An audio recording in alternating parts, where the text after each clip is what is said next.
Uh, Welcome back, everybody. I hope you're recharged and refreshed for a series of engaging discussions ahead. We're going to start with this session called Take It Back, Bring It Back, Solutions for Illegal Trade in Plastic Waste. Before we begin, I do request you to keep your phones on silent mode. And let me hand over the mic to Veronica Pedrosa.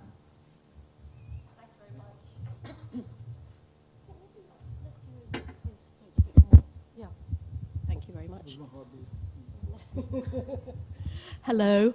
Apparently our heartbeats are already quickening over on our panel as we are about to start Take It Back, Bring It Back, about the illegal trade in plastic waste. And having spoken to all our panelists, what we have is a kind of macro and micro levels of dialogue here, of discussion here. So if you will work with me, guys, let's start with the macro and bring in the micro later. And what I mean is that there is an international framework for talking about illegal trade in plastic waste that many of you, I think, are marginally aware of, but that might not know about it in depth.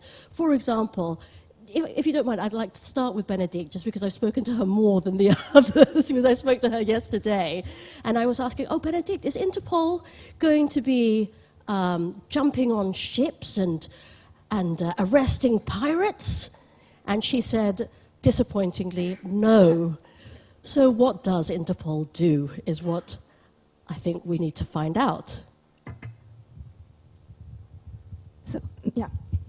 So I always make this comparison since we are in the UN, because people have maybe this image, the only image that people have from Interpol sometimes is the image that we have from the movies, of the kind of international FBI going, arresting people, etc. But this is, I don't want to disappoint anyone, but this is not the case.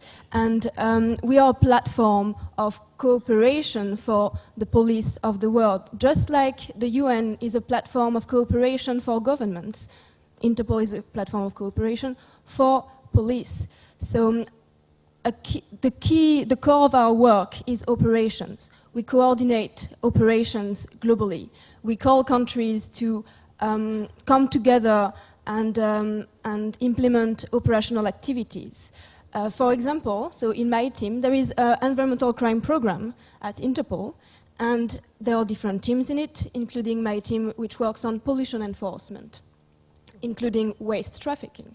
So for example, when Interpol called for an operation of 1 month on the illicit trade in plastic waste, let's say, it's going to raise attention on the problem, and then it's going to allow us to gather a lot of data, to analyze it, and to determine what are the criminal trends to better understand the problem. Because that's how solutions to tackle illegal trade in plastic waste starts, is by understanding the trends to better enforce it.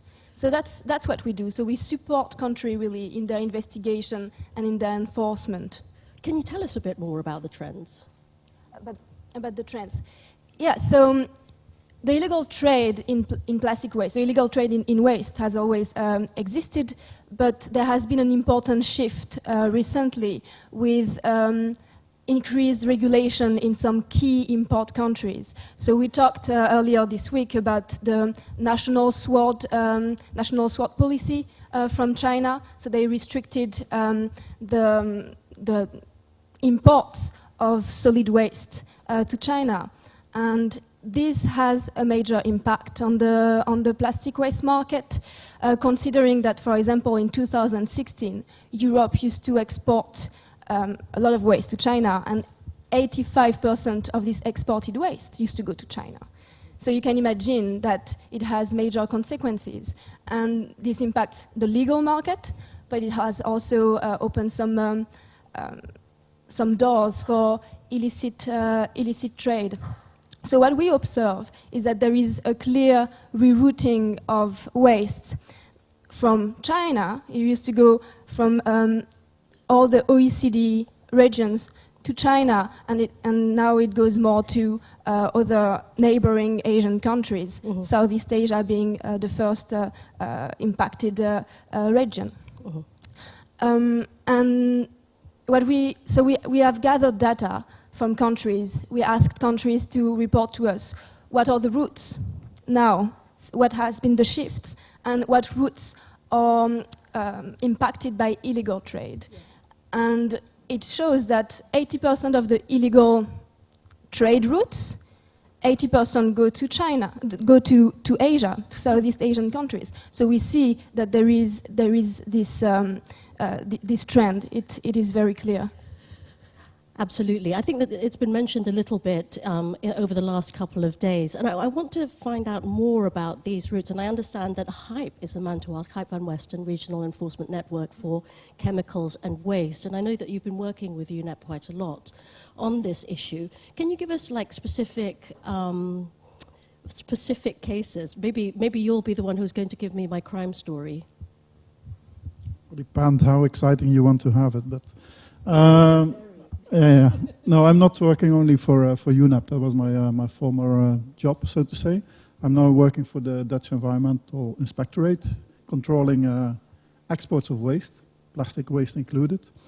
And just to add to Benedict, what the shifts are, what we have seen, like she said already, China was the main destination. And since 2018, when there was a stricter policy, the landscape of export of waste really has changed.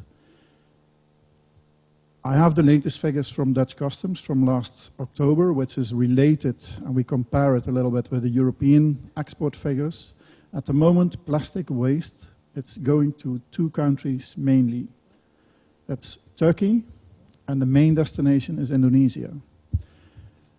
I worked a lot in this region, and I traveled around as a tourist in this region, and we see domestic problems, we see domestic issues, and then I'm still wondering, why are these countries the main importing countries from plastic waste from all over the world?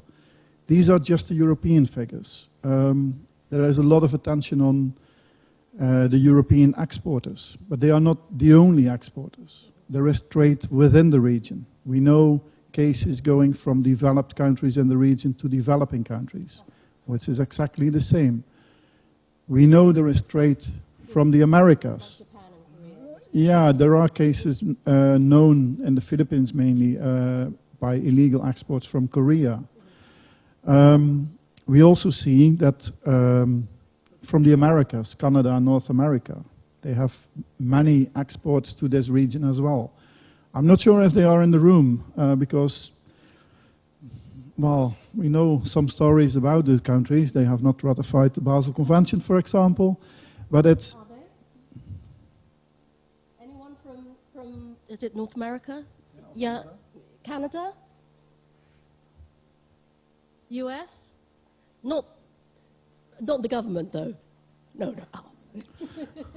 I don't want to put the blame. Really, I don't want to put the blame. It's just where we are talking about, and that's also exporting countries, and mainly it's being said it's Europe. That's true. We are exporting a lot, but we are not the only exporter. There are a lot of other countries exporting to this region as well. Like I said, I cannot imagine why we are exporting such a lot of plastic waste to this region. I know the answer, because we were not ready for the change in Europe. I talked with some people from the industry this week as well, also from the Dutch industry. They were not ready for the change when China suddenly came with a stricter policy. So they need to find solutions, and I think the solutions, we have to achieve them together. So I was born in the Philippines, and I saw a story earlier on this week that said that the Philippine president, Rodrigo Duterte, is considering banning plastics, and he's very upset about the import of plastics as well, and has also closed the doors for that. I assume that there also wasn't that preparation that you think is necessary. So do you think, is banning imports the answer to stopping illegal trade? I'm not sure, because there is always a demand for raw materials. It's just the way, what are you going to export and in which form you are going to export. My main message, but we are not going on a micro level yet, but what I see in the region, and I worked a lot with governments in the region who are involved in policy, but also in enforcement. And the topic here is bring it back, take it back. But to be honest, I'm not sure if the governments in the regions, the law enforcement, the policy makers, if they are really ready to do this. And that's a question. I think they need a lot of support, technical support. And we're all doing, I think, a very good job. But sometimes you have to take people by the hand because it's new for them. And we have to share experience with each other. And my main message I will tell later. Well, I think there's going to be plenty of opportunity for you to do that. I just wanted to point out that this need for technical knowledge and support is one of the reasons why we're here, of course, for partnerships that will allow for this kind of thing. But it also requires people to be really quite honest about what is needed and to know where the gaps are. And I think maybe there might be an issue with people not knowing that there is a gap even. Carlos, would you like to step in here? Carlos Martinez Vela, as Secretariat of the Basel, Rotterdam and Stockholm Conventions. Oh, it sounds very legal. How does all that fit? How does your work fit in with what we've heard from Benedict and Hype? Thank you very much, and good morning to everyone. Well, I think the entry point is the word illegal that you have there. Illegal is that against the law, or is regulated by law. And what we had until now was a situation where there was not any global specific agreement legally binding on trade of waste. Everything was depending on national regulations. And in some countries we have strong regulations, other countries there is no regulation at all. So we have the situation where in the big picture, one country with loose regulation, major importer, strengthen their national legislation, and this diverts the trades of unregulated trade of plastics into those countries who are weaker in their national legislation or in enforcement. And this situation of uneven international situation of different countries with different levels of legislation is what makes the life of our colleagues in Interpol, I guess, very difficult. Because how you trace things that are completely uneven, there is like a net with more holes than substance. It's very difficult. So what we did is that we look at one of our treaties, the Basel Convention, that is a specific treaty legally binding on waste. And when we saw the international outcry about what was going on with plastics, and we were somehow ashamed, nothing is historic reasons, but the specific international treaty to regulate trade and management of waste was not addressing plastics. Not even that, was having one annex saying that plastics were not hazardous, therefore not subject to some of the provisions of the convention. I said, well, what is happening here? So some member states got together and decided to put a proposal forward that was adopted in the last conference of the parties, making clear that some types of plastic waste was hazardous and therefore should be subject to prior informed consent for the exports between countries, that some other kind of plastics were defined as not specifically not hazardous, therefore were not required to have the PIC, and then that other kind of plastics were cause of concern, let's say, we call other waste, and those will require also PIC. The prior informed consent should be prior informed consent. So that means that when one operator in country A wants to export, needs to have an agreement from the exporting country, from the government. And this agreement has to be countersigned by the importing country and by the operator in the importing country. And this operator needs to certify that has environmental sound management of the waste. So it cannot be that, say, I have a land here, I import, I dump in my land, and good luck. No, it has to be an operator who has certified environmental sound management of waste. With this global agreement, then will be the elements for our colleagues to be able to trace what happens. The next step will be this agreement, these amendments to come into force, will be in March this year, and to be operational the 1st of January 2021. So this allows time to countries to upgrade their national legislation, to prepare their customs procedures and so on, and this includes the World Customs Organization, who has to give a code to each one of those plastics that are going to be subject to prior informed consent. So now we have prepared the global framework of even approach for the operators and for all those who care about the plastics to have a modus operandi. Next step is to say, okay, trade, international movement of plastics is an important issue, is a cause of concern, but it's not the only cause of concern. So we don't need to be a bit naive and to say if we control the international movement of waste, the problem is solved. Because indeed there are some countries where, without regarding imports or not imports, they don't manage their waste properly. And they have the international problem. So we have the second approach under the convention, that is to encourage the environmental zone management with importing or without importing.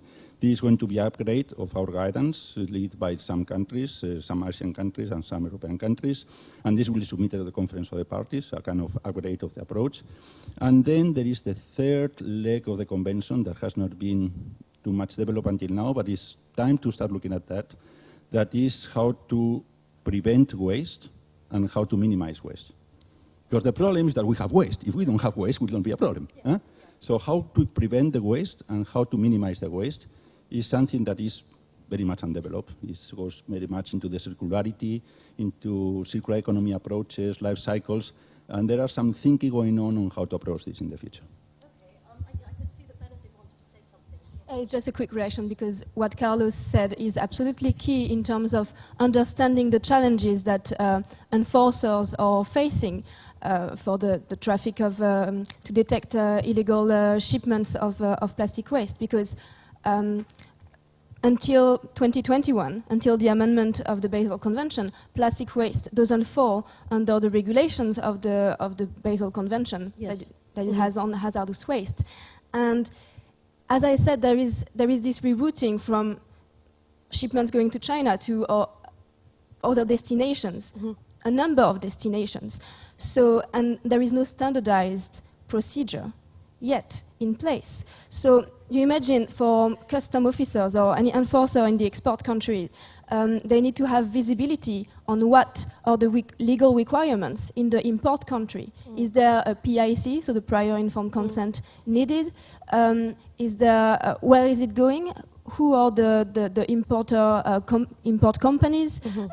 There is a lack of visibility, and this creates a lot of challenges to the enforcement, because in the export country it's going to be harder to detect whether the shipment that is leaving the port is it going to a recycling facility or not? Yeah. Is the import and receiver country is going to accept or is going to ask repatriation? There are a lot to do with this lack of standardization, and we expect that the amendment of the Basel Convention is going to be key, but we also need, it will be 2021. You know what I wonder as well is what's the level of knowledge in exporting and importing countries from the people at the front line about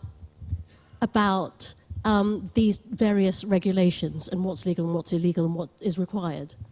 Well, well, first of all, thank you for having me today. It's my honor to be here participating in this. It's from Thammasat University. Well, I totally agree with what Mr. Martin Noella said about the lack of regulations in certain plastic pollutions. Yeah. We're talking about illegal trade of plastic first. We've got to know what is legal and illegal. So that is a starting point for everybody in the field to work. And of course, I think both academic and practitioner, we welcome the adoption of the amendment on the Basel and PICs and the related conventions regarding the more regulation on certain plastic pollution that have the status characters. But I guess, unfortunately, the most part of the plastic waste that we face is not really within the framework of the Basel PIC convention. So, and national government alone would not be we don't have the capacity to tackle this global scale. I would like to mention just the fact that plastic pollution is just part of the tip of the iceberg of the untouched areas of marine pollution, which is land-based pollution. Article 207 of the United Nations Convention on the Law of the Seas hasn't been touched at all for the past 40 years since we have the UNCLOS. So in other words, you're saying that there is legislation that is in place, but it hasn't really been enforced or cited? Not really, though. If you Is look that at what you're saying? Sorry, if you look at the drafting history of UNCLOS, you see that the way in which Article 207 is drafted is actually faced lots of debate. But that, I leave that aside. Not too jargonistic. I leave that aside. But that creates a problem for us today because people commented on that article of lacking substance. So we don't really know what to do. So, but it's not the only the criticism, but there's a light as in the tunnels as well. Yeah. There's several lawyers, academically and practitioners, they always say that if we cannot go by the global level, then take it at regional level. Yeah. That might be easier. And I'm for example, in ASEAN regions, there are those several instruments that can be revived in order to tackle these problems. Okay. The rerouting of plastic pollutions. I'll say plastic pollution because I don't really know which one is legal and illegal. We have to go into the front line to see. But I guess as a matters of regions, we need common environmental policy, actually, for tackling the marine plastic pollutions. Lacking of the same coordinated policy or integrated policy would not help anyone, especially the Interpol, in order to go about to fix these problems. So I guess that perhaps will be the starting point, and that helps naturally in terms of fixing, amending the national legislation or reorientating the policies within the countries. To be honest, my heart sinks when you talk about that, just because of the record doesn't seem to support that people are going to be able to come up with something so unified and even so enforced. Can you give me, another solution that might be more realistic? It's just because we're here talking about solutions, aren't we? Well, I think if to start with national levels, for example, like in Thailand, I guess not the command and control regulations, that would help the situations, but a more cocktails of policies and perhaps economic-based instruments or incentives that can be incentivize the change of behavior, because that is perhaps the intention of the environmental law. We're not really trying to punish anyone, but we're trying to change behaviors of the societies. Well, this is the thing, is that when you say illegal waste, illegal trade, I'm like, is my plastic bag like a drug? Or, you know what I mean? Or something like counterfeit. Do you want to jump in here, Zuraini? Yes. So Zuraini Ahmad Tajuddin, it says you're from Selalu, Malaysia, but I think that it's more important that you're a regional enforcement officer and that you have actually, did you manage to catch a big shipment of like 100 containers? And I think we saw pictures with that Minister Yeo yesterday. Is that the same thing? Yes. Yeah. Probably I can share some of my pictures later on. Okay. Looking at the perspective of Malaysia and how would we control and how would we define the illegal trade or legal trade, we actually really hold on the Basel Convention. Yeah. I'm not sure whether other country has been doing it or not, but under the Article 3, we have submit our national definition that plastic waste need special consideration if you want to send to our country. So it means that when we already put our submission there, everybody has to follow it as a Basel procedure. That's what we hold, And then under Article 4.2G, under Article 4.10 and 4.11. People might not be that familiar with what those articles say. Yeah. If you can... But it talks about nothing can prevent us to actually determine what we want. So for us to define what is our waste, other than the... you mean the Malaysian environmental laws, as it were, your government? Yes. So we already put there, under Article 11B, and then we already submitted, and we believe everybody should look into that. But I don't think really people look on that sense. So for the backup, we also have the approved permit means that any shipment into Malaysia need an approval permit. Yes. How do we issue the approval permit? We Not too many slides, I hope. not many, just like. Do I have No, it 20. here? No. It's just like to have some view on how severe is the impact to my country. Ooh, You know? Yes, these are the same pictures. So that this we is the saw, I thing think, that yesterday. Yeah. without the approved permit. No, we back up our Yeah. submission to the Basel Convention with our own regulation that everybody that want to come into our country need to apply for the approved permit. So in order for the company to get the approved permit, the facilities that receive in Malaysia must be ESM. No ESM means illegal. No AP means illegal. What does it, sorry, can you explain what ASM? Oh, sorry. That is environmentally sound manner, means that the premise or the industry must be complied to all the environmental quality regulation, and then they have to make sure that there is no impact to the environment, the pollution control system installed, everything must be nice and pretty. So that's where you got your AP. It's a restricted AP, but we do issue because to support the circular economy. You know what, we already put our position since 2015. We don't wait until last year, this year, Yes. the BRS to have everybody to agree on the movement of plastic waste need to be controlled. We already put it in 2015. And now we are, double happiness because the BRS already, agree on having the PIC, prior informed consent, in order for you to move your waste into our country. And again, we are talking about ban amendment. Later I will continue about that. But this is the waste that actually arrive to our port. Sometimes they queue for AP. We say no visa on arrival. So means no AP, go back to wherever you come from. That's why to some countries we do issue the notification to take back. But take back is very difficult. Why? Because just some example, even though you think you are clean, but you don't have the proof premises or proof industry to accept those things, you don't have the AP, means we are not going to accept your container. Yeah. Can I just ask you something? Because, it seems to me that this is precisely the reason why there is illegal trade, is because people want to circumvent all of this bureaucracy.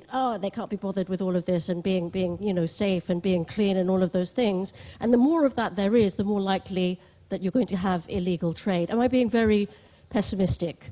Oh, yes, apparently. Please, Carlos. Thank you. So, Rani, sorry, did you want to, is that all right? Sorry to jump that. It's like if saying to prevent murder, to prevent killing, let's not typify killing as a crime. Same, we don't have killing because it's not typified as a crime. Well, you said exactly the same, but with waste. So we don't have regulations, we don't define what is illegal waste trade, therefore it's not illegal waste trade. It's not a problem anymore. I'm not sure if that was the issue, but what I dare to say is when your enforcement is and your policy is stricter, you will see that the trade will shift. And it's very good that Malaysia has put in place policy, and hopefully they do strict enforcement, and hopefully they are able to repatriate what they want to repatriate with the assistance of networks and countries of origin. But it means you have solved your problem in Malaysia. And what we see on figures is that, what I just mentioned, it's shifting to another country in the region. And therefore, one of the solutions is that you really have a regional cooperation on enforcement, policy, technical assistance, etc., which make it very clear that you are not acting alone. Yeah. And I dare to say one of the solutions from a European perspective, and then I give the mic to my neighbor. What we have seen in Europe, we have exactly seen the same. I was working as first as a custom officer, later as an environmental inspector in the port of Rotterdam. We are very closely cooperating with environmental authorities, customs and police, doing enforcement. But it's like a balloon. If you do this in Rotterdam, it will go to other ports. We have open borders, so we see a lot of export going via Antwerp, because there is no border in between, which means that you have to cooperate with Antwerp. And in Europe we have the Impel network, European network for the implementation and enforcement of environmental law, which is one of the ideal scenarios, is having a level playing field on the implementation, but also on the enforcement, and also on the multi-agency cooperation which is needed. And I think that's needed in the region. And I'm very happy that Malaysia is stepping up, doing a very good job, strict policy, good enforcement. I also wonder, China, we don't hear them. They didn't make proper announcements, but due to strict policy and very strict enforcement, I think nobody dare to export plastic waste to China anymore, because they know what is going to happen. And I'm not sure if they are in the same way afraid that this is exactly being copied in other countries in the region. That's one thing I still have in my mind. But I'm very happy that Malaysia is taking action, at least. Thank you. Probably I just can add about how do actually China react on this, especially on the import. Yeah. Oh, right, you're going to show me something. Yeah. Oh. Jacqueline? Yeah, thank you. Okay. This is actually the document that... Oops, where is it from? She has documentary evidence. The exporter is addressed in Hong Kong, but the port of loading is in France. So it makes us difficult to return or repatriate the shipment. This is difficult. So this is what's happening, you know. So we have to be very meticulous in looking at the document, and we cannot simply like who should we actually notify, the Hongkies or the French, you know. So this is what happened to our country, and in fact, what did you come up with? What did you come up with in the end? Did you have to speak we to both just of them? asked the importer, yes, the namely importer in the document, to get out from our country. You know, you can go anywhere you want. You want to go back to France or you want to go to Hong Kong, it's all up to you. Probably, you know, you have facilities in Hong Kong. But the fact is that I just want to support all the facilities in Malaysia is actually operated by the China. They really oblige to their policy. They want their country to be clean, but they bring all their machineries, the import, the plastic waste into our country and set up facilities. Well, we are talking about the marine pollution, but the fact is that it also on the land pollution. So what are you saying, they're outsourcing? It's effectively outsourcing. Yes. Relocating. And all the product of this recycling will be sent to their country. That is, it's so sad to see this, you know. They come to our country and do all the dirty jobs, and they bring all the clean resin to their home country. Because the policy state, they only want resin, no waste. They only want the refined metal from the scrap metal. That is what impact the Southeast Asia countries. So this is very sad to see what's happening in our country. So that's why we really go for the port, we really go for the land, all these industries. We try as much as possible to close them down. And in fact, we have 240 charges, you know, in court. And we managed to detain a few China at the immigration for bring them to court. You know, because they are not around in our country all the time. And what laws did you use? Did you use the Basel Agreement to prosecute? No. For this, domestic, we use the domestic law. Because they don't have the all pollution control installed, you know, or the pollution. And what kind of punishment do they get? Sentences? Sentence, is it fines? Normally, it's a monetary sentence. How much? Now, as for now, we managed to get about almost 2 million ringgit Malaysia, and we have more to charge. 2 million? 2 million. 2 million for many charges, shipment. many companies. Uh-huh. Yeah. Uh-huh. Mm-hmm. All right. So that's it. That's Yeah. what happened in our country. Yes, I mean, we'll speak more. I just want to give Louise a chance because she hasn't spoken yet, poor thing. We've been commandeering the conversation, I'm afraid. Louise, to let people know, would you mind putting that slide back that says what people are doing? Louise is an environmental science educator, innovator, and businesswoman. And I think that what you do is talk about environmental issues in remote communities, but and what kind of education can be brought to bear in the context of this illegal trade in plastic waste? Yes, so I'm an environmental science chemistry teacher that has a passion to stop plastics going into the ocean. I'm quite honoured to be sitting amongst all of you. I know nothing about the illegal trade, the laws, the policies, so I'm very impressed with all of the work that you do, so thank you. My background, what I work on is behavioural change at a grassroots level, but also at a global level. So I might actually be the devil's advocate here, so please forgive me. I think we've got a fundamental flaw in our language that we're using right now. We're calling it plastic waste. Every time we call it plastic waste, we don't give it value. To change behaviour, we need to change the value of materials. So I call it resources, plastic resources, and that's what our program, our education program, is focused on. I'll tell you a story. So when we deliver plastic resource recovery programs to remote communities with mobile shredder machinery and education programs. We delivered one over into Mantanani Island in the remote part of Borneo in Sabah. And the first part of the program was to go out and basically work on a behavioural shift. So the people there would throw all of their rubbish directly into the ocean because there was 1,000 people on the island, 21 resorts. The resorts threw their rubbish into the ocean as well. They just drove it a little bit offshore. And so the first part was once we delivered the machines, we got the training set up, we needed to do the collecting. We went out and we said, I saw the beachfront where it all washed back up, and I said, oh, let's clean up the beach and pick up the materials, all the resources. And they went, oh, no, we can't do that. You know, that'll embarrass the locals. And I went, okay.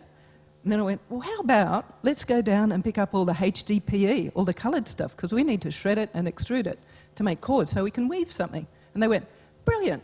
So everybody ran down on the beach and they picked up the material, brought it back, and we had all these beautiful colours and we made products. So that was the first thing. And then when the people in the village saw that they could make things from these beautiful coloured, what they thought was rubbish, the behaviour changed. So people started bringing the materials back to the centre.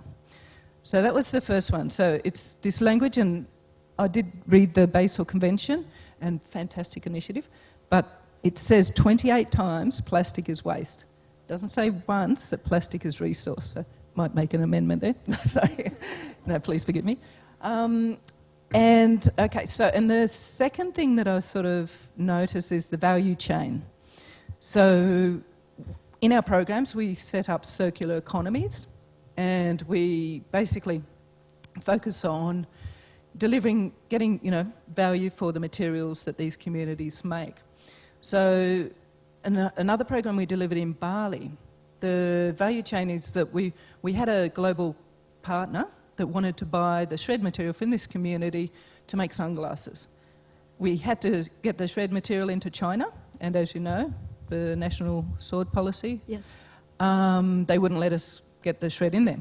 So we started working with the supply chain, looking at the value chain. We sent it to Malaysia where they pelletised it and they got certification. Then we got it into China. So there is ways that we can get around this. Developing countries or poorer countries are fantastic at product design and manufacturing. The higher income countries are very, very good at collecting, sorting. They've got the technology, they're very good at that. And they're also looking for products to buy back from the low-income countries. So there's an incredible market opportunity, but we have to focus on resource recovery, not waste. Thank you very much, Louise. No, that's brilliant. Thank you very much. I mean, because this is the thing, that waste should not really be leaving national borders, is impression that I'm getting. As far as possible, if it was possible, it should be staying where it's happened. And we've heard about initiatives as well that where manufacturers, over the last couple of days, manufacturers are finding ways as well, like Unilever spoke in their presentation about ways that they're trying to collect and recycle themselves in certain villages. I think in Krabi, in Thailand here. Did you want to say something further? You were going to give us your overall message, weren't you? What's your most important thing?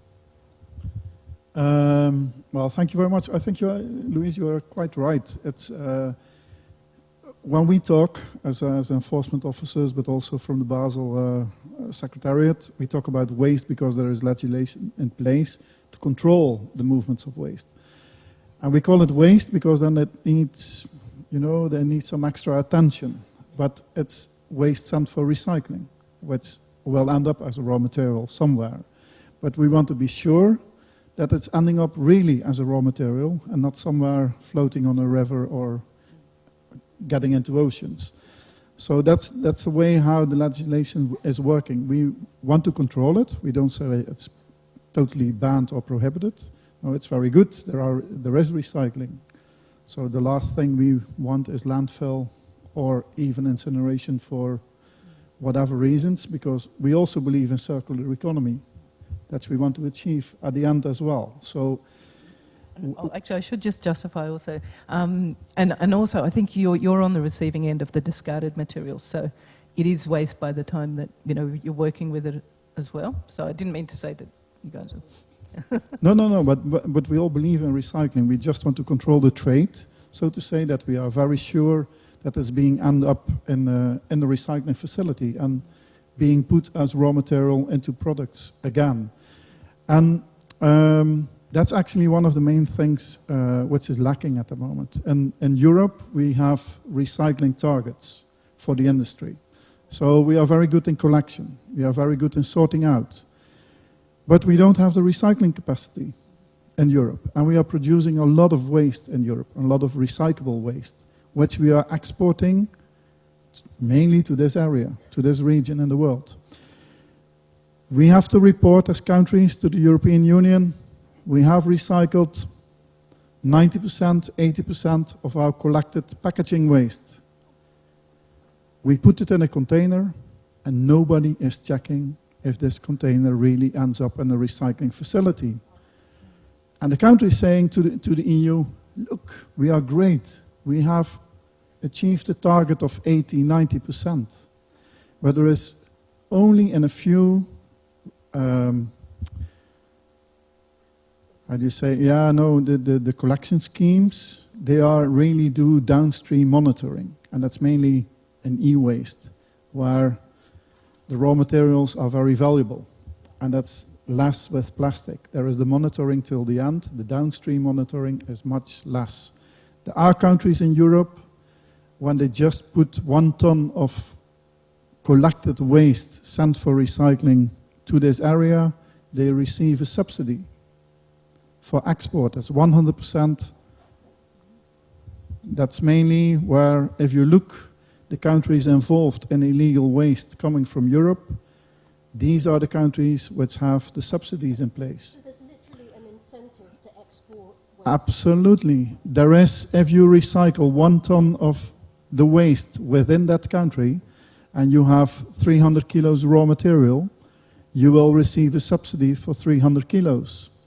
When you are exporting the 1,000 kilos, you will receive the subsidy for 1,000 kilos. So why do you think Hong Kong, with less capacity, is number 3 in the top of receiving plastic waste from Europe? I understand why this is in the document. I completely understand. There are very nice documentaries about this as well. You can find them on the internet, which is explaining what is actually happening. But my key message, that's what I want, that was your question, right? Sorry. My key message is you really need to cooperate in this region. And intra-regional cooperation with exporting countries, But I dare to say what is lacking at the moment in this region is a regional cooperation. The technical support, as I mentioned, the multi-agency approach, because we have Interpol, we have custom authorities, we have environmental authorities. They need to be trained. It is capacity building, but they also need the technical support. If there is something legal or illegal, you simply can learn it. The legislation is in place. Do you agree? Every country a little bit different. Do you agree, Zeraini, with what he's saying? We've been talking about this previously. All the time. I know you guys work together a lot. Yeah. So you would agree that this is something that needs to be done? Yes, it is. It is. We need all the cooperation from all parties, all the authorities, for stop all this illegal trade, defined by every countries as how now. But how would it help you if there was more, if you did more work with, say, Thai or Philippine, your Thai or Philippine counterparts? Is that what you mean? Is that what you mean? May I ask something? You are from the Philippines, right? Yes. You know there is a huge case with a waste coming from Canada some years ago. Yes. It's finally repatriated Very famous, after 5 or 6 years. Yes, it was just, yes. Due to Ban Toxics, which is an NGO who put a lot of pressure in the Philippines. I'm wondering how many people in the region have learned from that case, because it's a specific case and it's repeating in many countries. I don't know, maybe Ajanapon, have you heard of this case? Yeah, I cannot, well, I heard of it, it's just scattered away by the time, but well, I guess, I'm totally agree with the regional cooperation, and I perhaps want to highlight some and put some message in here. The problem is that we are lacking of discussions or collaboration in defining what is actually should be banned in our regions, because it's not getting into Malaysia, it's getting to in Thailand port, or in Vietnam that we have that share the same problems. So I guess it's time that at least for this region, Southeast Asia, in the context of ASEAN, that we can start more kind of a more active or proactive approach to combating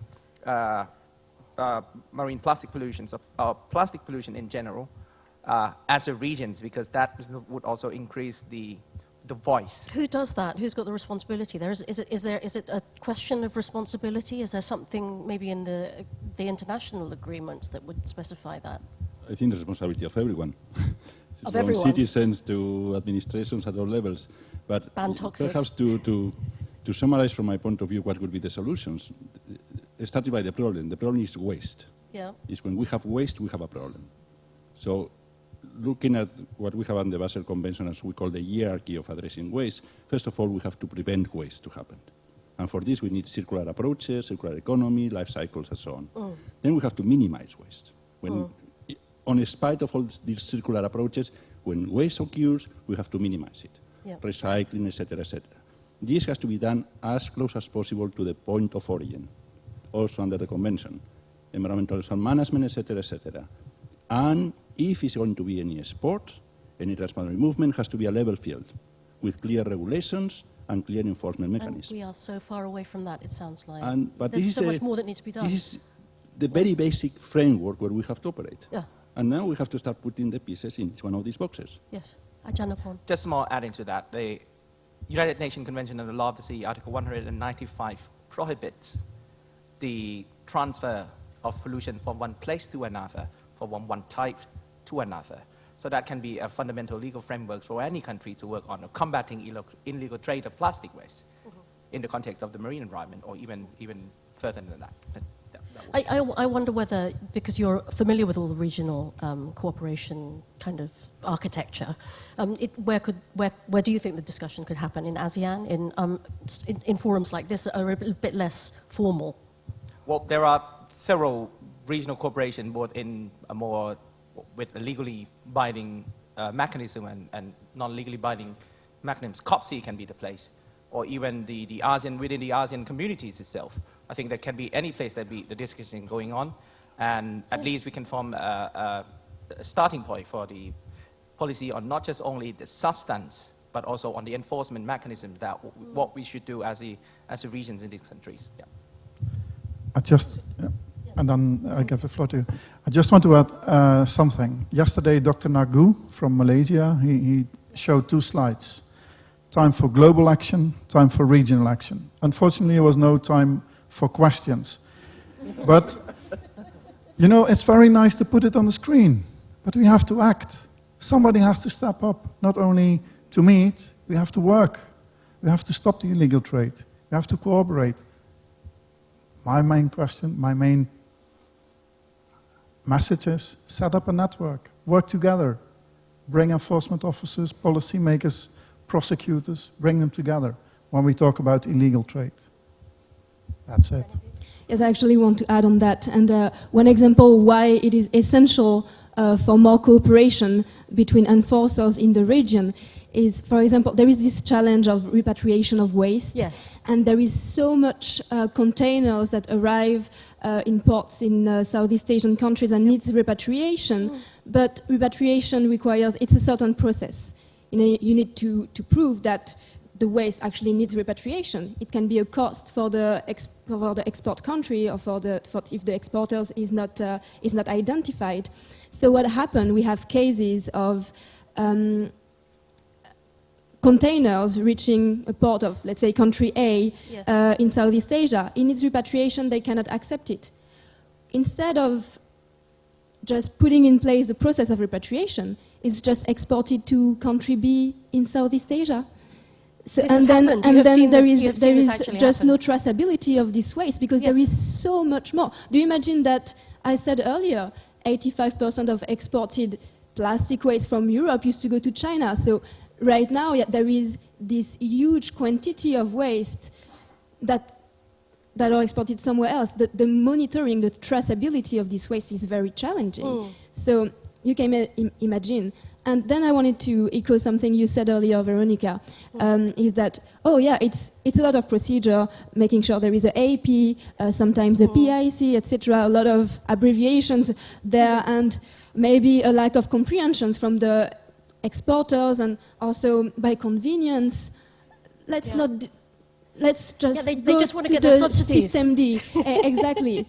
But, and it's true, there is a part of the illegal trade that is due to this research for convenience, and we want to countervene like all this bureaucracy. But not only. There is also a part of the illegal trade that is more organized. There is more due to organized crime. There are mafia-like structure sometimes behind the crime. There is money laundering. There is documentation fraud. So there is what you said, but one of the biggest modus operandi, most common modus operandi, for example, in this illegal trade, is the misdeclaration. And here it echoes... Misdeclaration. Misdeclaration. So people say there is something completely different in here, not waste at all. Yeah. For example, what is the difference between plastic waste and plastic scrap? This is something that we talked about actually yesterday. It is a real question because in some countries it is illegal to import plastic waste, but it's legal to import plastic scrap. Yes. So of course you can imagine that some exporters, they can play on this ambiguity. Yes. And also Louise said it's a resource. We should talk about resource when we talk about plastic waste, and it is true. But for plastic waste to be a resource, it needs to be sorted out. It needs to be it has some criteria for it to be a resource, to be usable. Yes. Very simple. And it has a cost. Yes. In order to turn it to into be sorted a resource. out, granulated, scrap, etc. And sometimes also the illegal trade, the criminal networks behind this trade, they want to circumvent those costs. So they export waste that is not sorted out, etc. And this is where we talk about illegality. Okay. I just wanted to pick something up quickly there, which is that I'm not sure how many people are aware that some of these networks who are involved in the illegal trade of plastic waste, they're using the same kind of routes and systems that are used for more traditional criminal activities, I guess trafficking, when we talk about drug trafficking and human trafficking as well. These are often the same kind of groups that are doing this, and they're using the same paths, if I understand that correctly. Is there some overlap there? there are different routes. I mean, Okay. there are some similarities because there are some countries with a free trade system that. Yes. So, for example, there are those countries that have maybe easier regulations for imports of any goods. There is a lot of. We observe that there is a lot of transit through those countries. Yeah. But then it's just transit. It actually goes to other country. She said earlier, Zgraini, that there is this export that was from France, then to Hong Kong, then to Malaysia, and who is the real importer? Do you address it to Hong Kong or to France?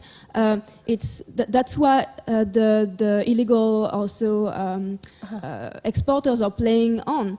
They play on this difference of is it easy to export to country A or to country B, etc. They play on that. So yes, there is some similar routes because all criminals play on this when they export transnationally.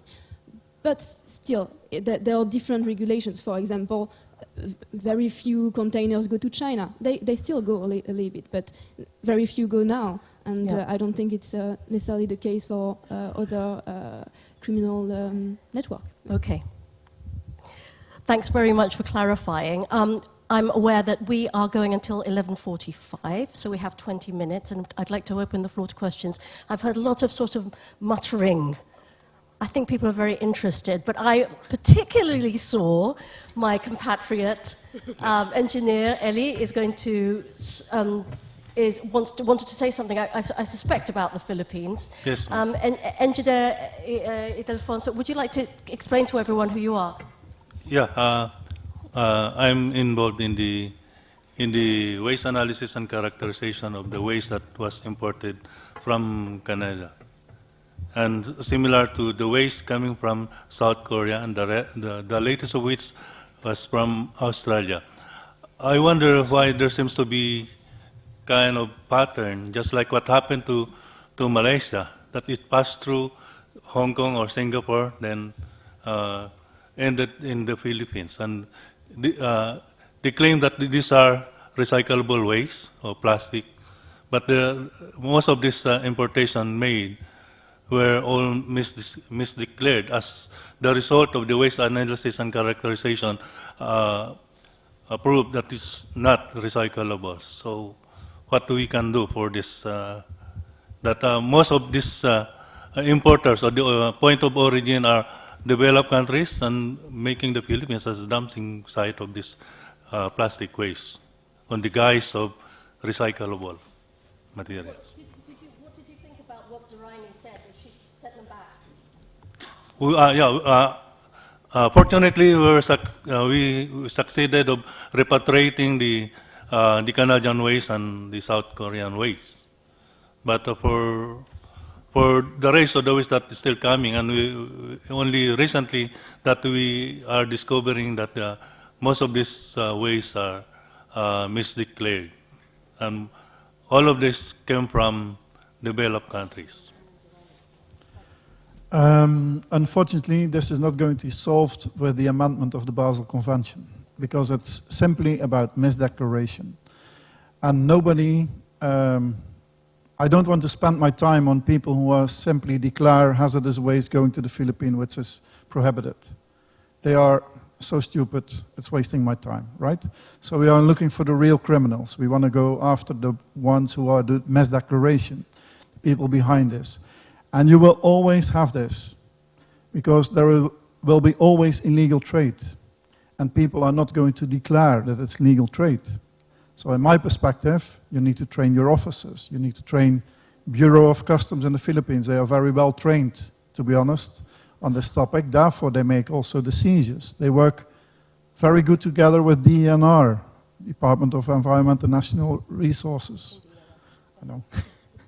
So there is a very good cooperation, and I think that needs to be continued. And you need to, you know, routes are shifting, smuggling routes are shifting, and it's the same with any kind of smuggling.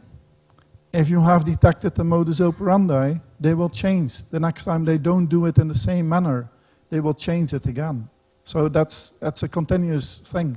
Therefore, our enforcement officers in the front line to detect those issues and work together with all the agencies involved. I just want to ask Lorraine if you want to weigh in from a sort of, like a fellow, because you're in a similar situation. Yeah, our approach is that we ask them to get out from my country. I'm so sorry if they go to some other countries, but I have to safeguard my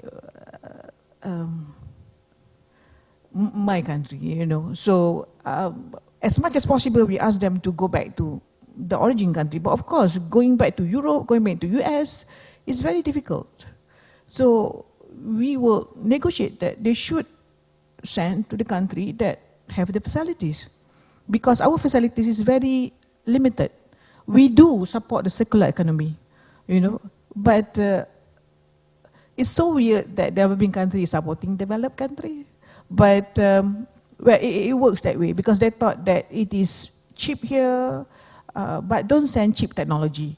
You know, we don't want that. Even though we are low-income country compared to the EU or some other developed country, but when you want to send it here, send it properly. We have limited quantity of importing, can do it right. So the best thing is that in upholding the Basel Convention principle is that to limit the transboundary movement, or else you do it in your country, or if you want the resin, you do it in your own country and impose the ESM, I mean the environmentally sound management, to your industries, not like transfer all the pollution to my country or Southeast Asia country. Thanks very much, Lorraine. I can see that other people want to weigh in. If I can just ask you to be very quick because we've got questions on the floor, more coming in. Interesting question is touching on the ground. Is what we are designing appropriate to the purpose? Yes. For addressing this question, we are launching now a project with the support of Norway, Sweden, Switzerland, France, and I don't want to miss any of the main donors. A big project with starting in some countries, in Bangladesh and in Ghana, trying to identify how all these legal frameworks at global, regional, and national level operates on the ground, how the regulators, how the operators on the country, how the different flows of waste, how they finish in the rivers, how they finish the rivers. So trying to test on the ground how all these things works. We are launching this project that will fit into what we call the Basel Partnership. It's a group of governments and industry who... The Basel Partnership. I see, okay. That was launched just on Tuesday in Geneva. Ah, just on Tuesday. So, so is this something that countries like the Philippines can participate in? And this group will elaborate, will look at all this data and will prepare proposals for further consideration under the Basel Convention Conference of the Parties. So the process is going on. We have to get as much information as possible, first-hand information, and to fit into the system. Thank you very much indeed, Carlos. That sounds like a, you know, we're about solutions, right? And I think this is the kind of thing that we need to know about. And I'd welcome hearing about more from you guys. You know what, because I see 4 hands and I'm only going, okay, 5 hands. I'm only going to hear those 5 questions and then after that get the answers from these guys and then I'm going to close, I'm afraid. But I really hope these conversations continue. So we'll go 1, 2, 3, 4, 5, that's it. Go ahead. Thank you. Matthew Baird, I'm an environmental lawyer working in Southeast Asia. I wanted to mention that there was a recent report released yesterday called the Plastic Atlas by the Heinrich Böll Stiftung, but it picks up this point from Ajahn Naporn about plastic waste it is not characterised correctly. It is a pollution. It is pollution that we need to address. And we do have under international environmental law clear laws. The polluter must pay.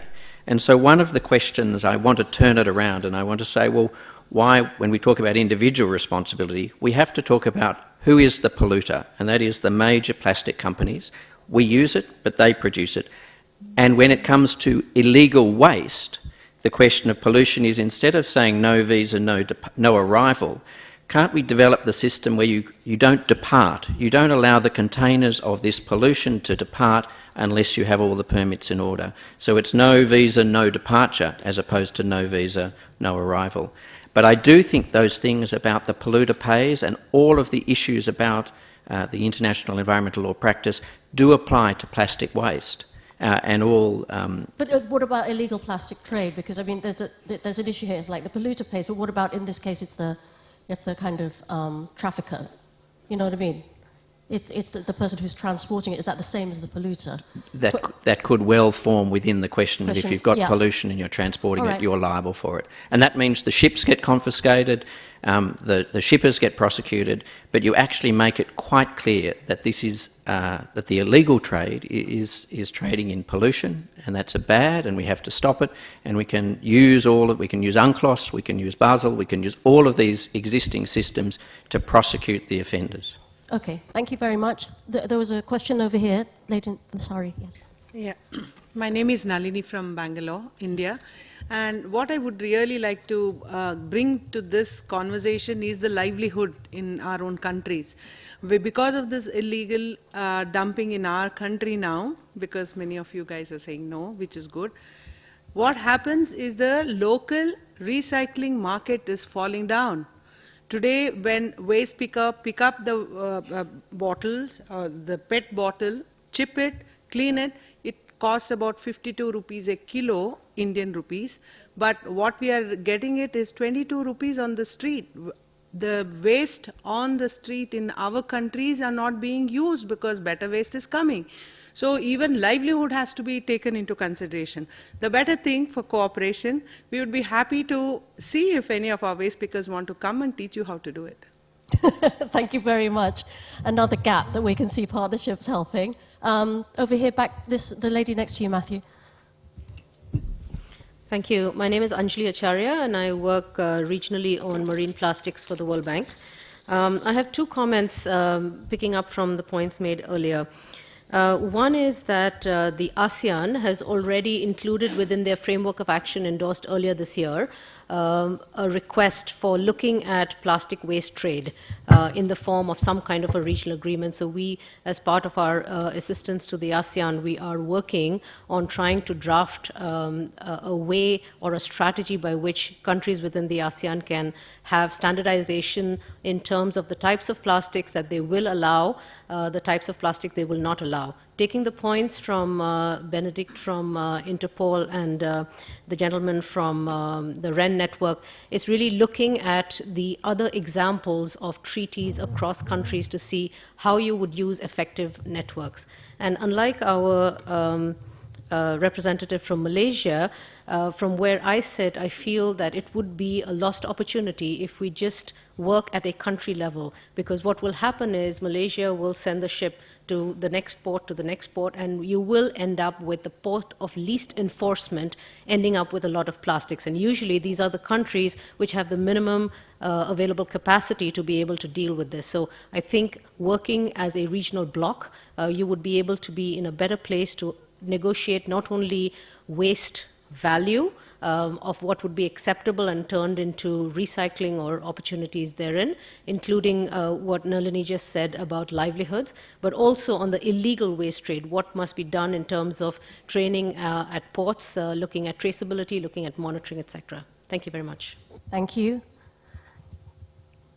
Hi, I'm Anjali. I'm coming from India, representing an organization called TERI. So here we are talking about, say, value chain of plastic, and only the end point of the value chain. That is, once it is produced or while it is getting reused as a resource, or we wait for it to turn into a waste and then we think about transportation, etc. But is it not logical to think that how do we stop the production itself?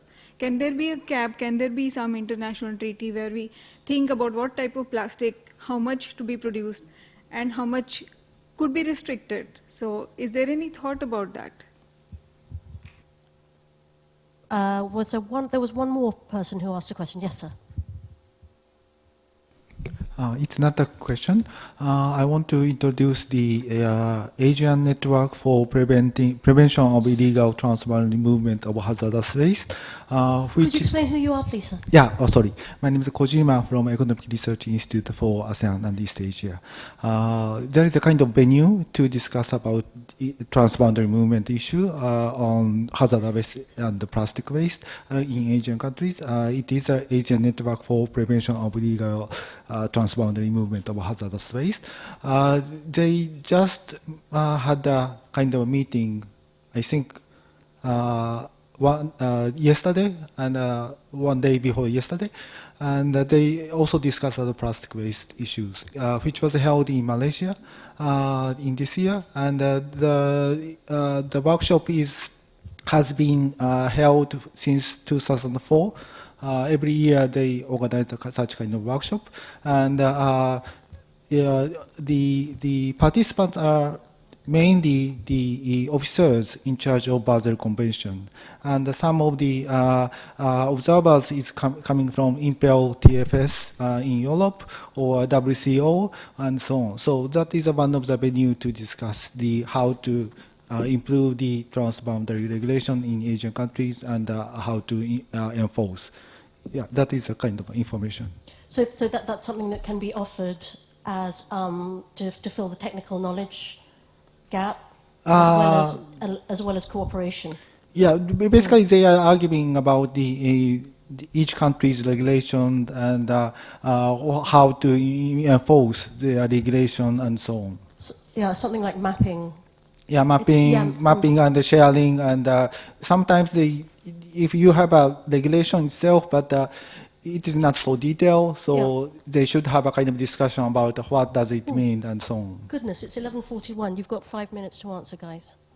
All of those questions. I don't know if it was an offer from the Asian network, but it sounds very exciting that at least you have something in place to, and I'm happy to discuss with you further after the meeting if possible, because I have some ideas and I have some experience in the region as well. So thank you very much. If you allow me, on the polluter pay principle, if you want to call it, who is responsible, who need to pay. According to the Basel Convention, we have a notifier, and he should be responsible. And if there was a notifier, if there was no prior informed consent, so no notifier, the one who should be responsible was the one who should do the notification. And in, let's say, European law, it's that not only the one who is organizing the shipment is responsible for the illegal shipment, but it can be anyone involved in the illegal shipment, starting with the waste generator, to the guy or the person who will ship the waste from A to B, but also to the shipping line or other involved persons. It's not only related to the notifier. And I will give the floor to my colleagues here on the panel. Thank you. I'd just like to answer your question over there. That was a really good one. There's some really great initiatives. I'm not sure if you've heard about the new plastic economy and the 400 companies and countries around the world that have signed up for it. Eliminating toxic and harmful plastics, particularly soft plastics, which is causing the most environmental harm. Substituting unsustainable ones, and then also circulating, the common ones, the more common ones. So that's a fantastic initiative that, voluntarily corporates are coming on board and committing some quite big commitments to that global commitment. So. Just to try to answer some of the questions, the polluter pays principle, is a principle. Now it has to be enriched in different levels of legislation, and when it comes to transboundary movement of waste, is what has been said, is the notifier, what is the polluter. Then when it comes to national level, before it goes or it never goes to transboundary movement, different situations. It could be the individual who drops a bit of plastic on the street, is a polluter, when the plastic was not intended to be thrown in the street. It's not as simple as to say the producer is always going to be paying. It depends on many different circumstances, as we have to address international legislation. Some of the questions are touching ways of life and behavior and so on. I think is very pertinent. The behavior, the education is a bottom line. If everyone was well educated and behaved properly, we'll have much less problems in the world. And then it was some questions regarding regional agreements. Yes, the regional trade agreements can play an important role, but I could make an important caveat there. Global trade agreements as well as regional trade agreements has to honor multilateral environmental agreements. So the international environmental law is not to be circumvented because of other trade agreements at regional level. This has to ensure that the multilateral environmental agreements are to be implemented. Thank you. So very fast, because we don't have much time. First, well, let's talk, because I think with Hub as well, we have to discuss this the framework in which the cooperation can be improved in this region. Interpol has recently worked. There is an operation that has been recently conducted. You will hear it in the media in a few weeks. Especially we worked with key export countries and key import countries of plastic waste. Hub was there. He can also give his experience there, to work on cases. And there will be a follow-up. We are currently working with a custom, especially in Thailand, to follow up on this initiative and see how Asian countries can better communicate on their way to enforce, etc. So that can be a first step, and I feel like here that there is something to work together on. Then just on the very quick comment on what you said, yes, there is a value chain to plastic waste, and we need to work on every step of the value chain. And it's true that there is a problem with production, and there is a strong need to do something with it, because at the end it's the source of the problem. But we have to deal with the situation as it is as well. And there is plastic waste, there is illegal trade in plastic waste. So we also need to work on the end of the chain, which is recycling, but also enforcement when it's not done properly. So yeah, the solution will not come from only one side. It needs to come all along the cycle. To conclude, again, I'm still whole on the basic principle of Basel Convention, because we already imply this plastic waste into Basel Convention. We have to reduce the transborder movement. It needs to be treated at your own country, and then we have to minimize the waste to be generated, as well as everything needs to be regulated. So for us, we are glad to announce that last year, 2018, we are importing about 800,000 metric ton due to the oil combating and the action at the port and in the country. We may this year only not even reach 200,000 metric ton in terms of importing. But I hope that everybody will play their role, especially on the generating country of the waste. Yeah, I'm not sure if I can answer all the questions, but I have about 3 solutions to propose. The first one is at international level. We need some kind of synergies, like what the Basel's, Stockholm and Rotterdam Convention said, but this in context of the plastic pollutions. There are more multilateral environmental agreements that relate to plastic, but lack of synergies. That is perhaps the challenge of international communities to go forward. At regional level, I welcome to hear that there are things going on within the ASEAN context, and a way to be seen how the cooperation and regional, hopefully, a common environmental policy will be emerged from that discussions. But at national levels, we're talking about polluter pay principle, which is, theoretically we'll have to debate on who is the polluter. But let's say this: eventually, those who create the pollution is the polluter, and that should be responsible for the cause of pollution prevention and abatement. But I think, on the other hand, we perhaps need to look at the ideas of extended producer liabilities as well, or responsibilities as well, in order to make sure that the equation is actually balanced. And in terms of trying to combat the illegal trade, perhaps I think for the short-term periods, a more frequent random surveillance and inspections might alert some of those illegal trafficking, and perhaps, but I don't really want to address in this because it's touched on the uncharted waters, and perhaps I'm not. No, I don't really know what is actually under the carpet.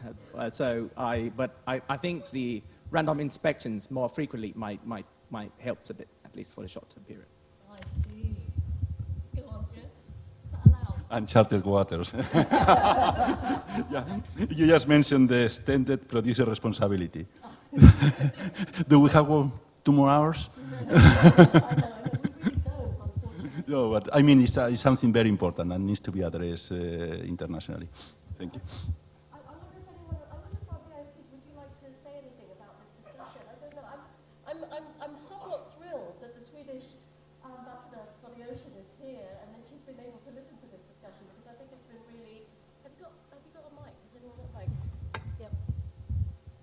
I think it's been really fascinating. I think because all the different bits that everyone's put into the discussion, we've seen where the gaps are, but we've also built a good picture of the issues and problems. Did you want to have any reaction?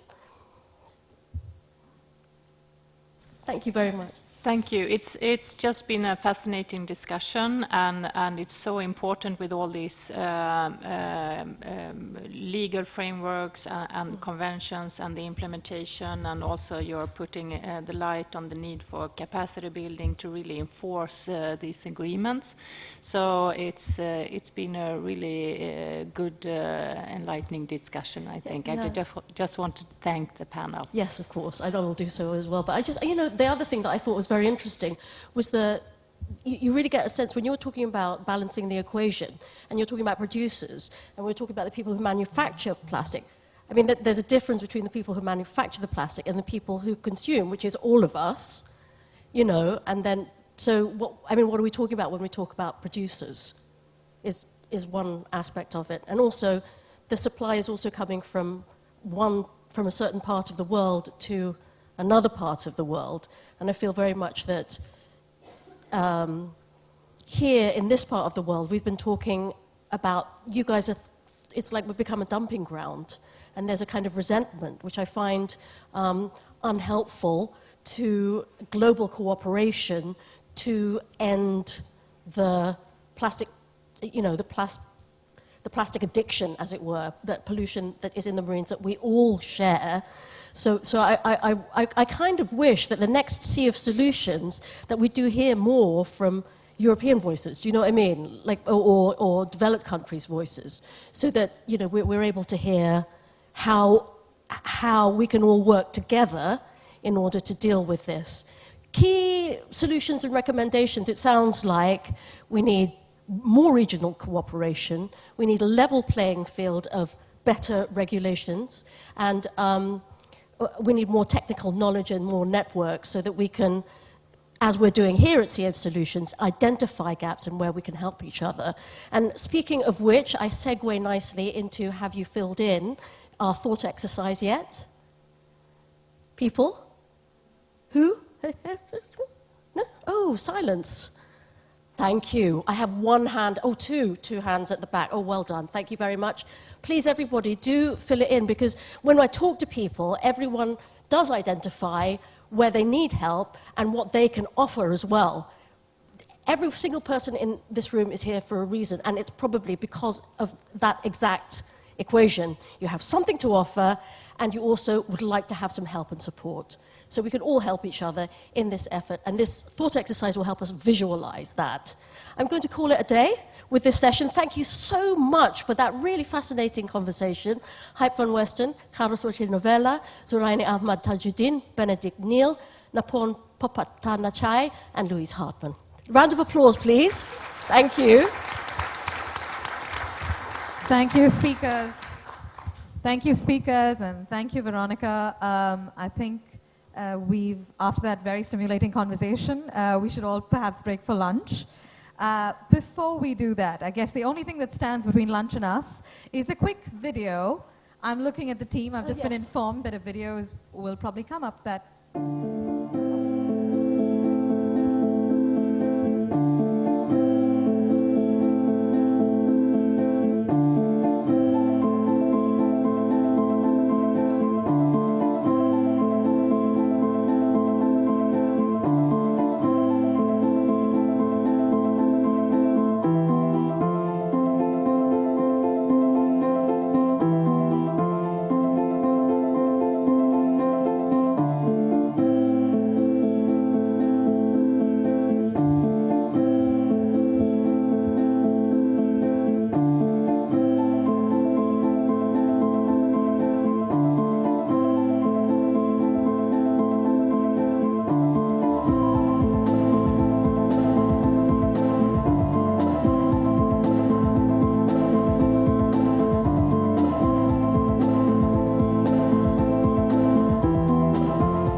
Excellent. Thank you all very much for this session. Ladies and gentlemen, lunch will be available on level 1 and on the ground floor and at our coffee corners. So I welcome you to please fill yourselves up before this afternoon. Okay, and we've got... I think, Veronica, probably, you got a quick note? Oh, just to let you know that we've got 2 really good sessions coming up this afternoon, and then after that, voices. Yes. Right, we're hearing from voices of people all involved along the... That's right. road. It's going to be our exciting closing session for the day, Exactly. inspiring everyone on beating plastic pollution. Stay with us.